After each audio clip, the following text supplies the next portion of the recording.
Hi peeps, I've had such a powerful and beautiful response to the video that I recently posted, which I'll put the link to down below, on Revelation, the Whore of Babylon, Babylon the Great, and the Lust card from the Ritual Tarot by Tiera May.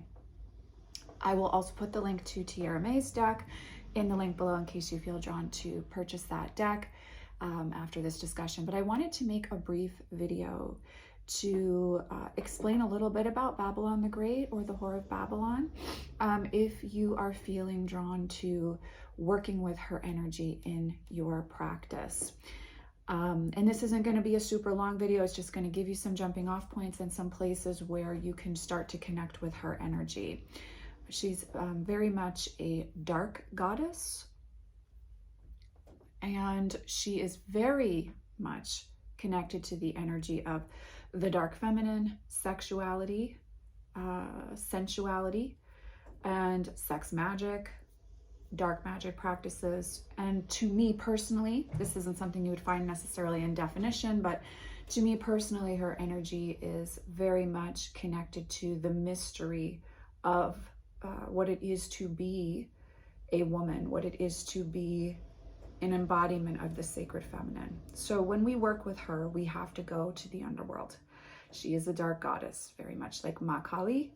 And so there is sacrifice, ritual, and presence that's called for us to be very much aware of when we work with her.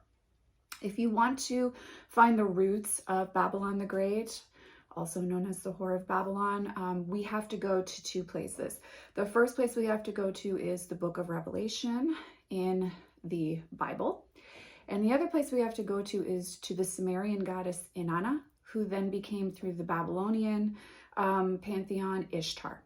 So we have to go back to Inanna and Ishtar and make a correlation to Babylon the Great in the book of Revelations as a further portrayal of her. Now in the Mesopotamian lore, she's really the goddess of love, beauty, fertility, and war. She very much held this really, really powerful energy. And incidentally, if you are healing from the patriarchy, Christianity, etc., she was one of the pivotal goddesses for me in starting to reclaim my power and my sense of self as a female, and releasing the toxic shame that I was carrying around being a woman. So very integral to Inanna and Ishtar's myth is that she has to, at a certain point in time, descend through the 7 gates of hell in order to see her sister, Ereshkigal, in the underworld. So you can see already that there is a piece within this dark feminine around the simultaneous endings, death, and rebirth cycle. Now, to the Christians, at the time that the book of Revelations was recorded, you know, as we say it was, which I digress, I could go off on that, but we're looking at the myth that's contained within Revelations. And Babylon the Great, the Whore of Babylon, is representative of everything decadent, evil, lusty, sexual, licentious, materialistic, and physical within the Roman Empire. And in some translations of the Bible, that is called Christendom. So she's the whore of Christendom in the book of Revelations. And she's representative of everything that is physical, that's meant to be held in derision by Christians or folk who are good, right? Okay, so she's the personification of that. She's most importantly the personification of an empowered woman, an empowered feminine, and the dark feminine, and a goddess who is who doesn't capitulate to the masculine energy. Therefore, she must be eliminated.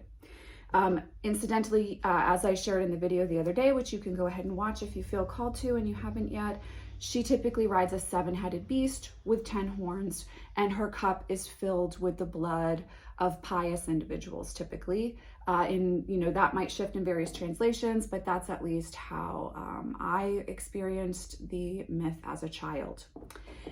Now from Inanna Ishtar to the Book of Revelations, we have to go to Crowley.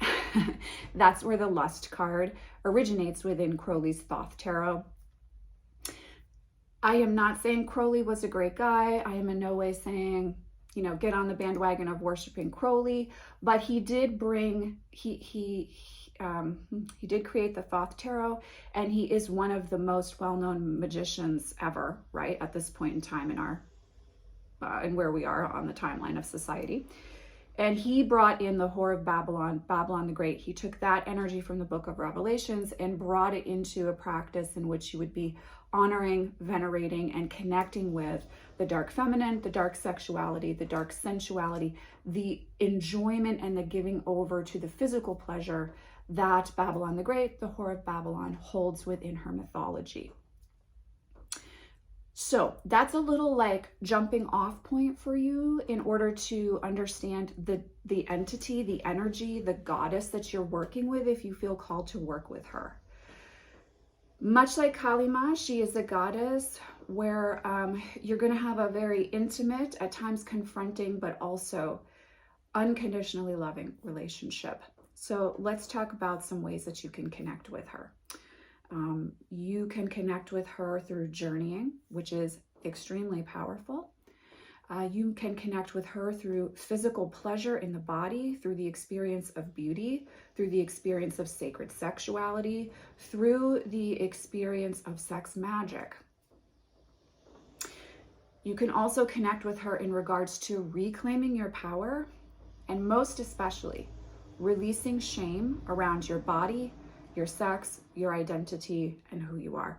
Whether you have experienced this at a societal, patriarchal level, or if you've also experienced this at a community, family level as well. She's really powerfully going to help you to release shame and embrace empowerment, presence in the physical, and the dark magic aspects of yourself. She is not a light and love goddess.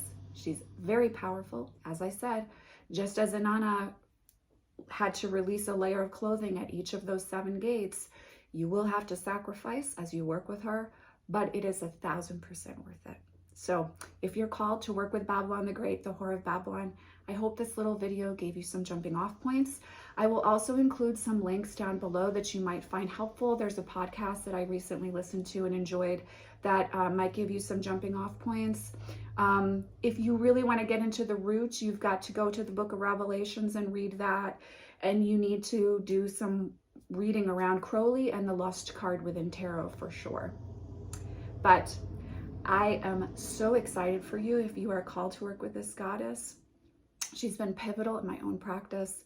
And as a priestess of Isis, who is representative of the sacred feminine and sacred sexuality, I do consider Babylon the Great a sister in my practice. She's a sister goddess that I connect with, much like Kali Ma.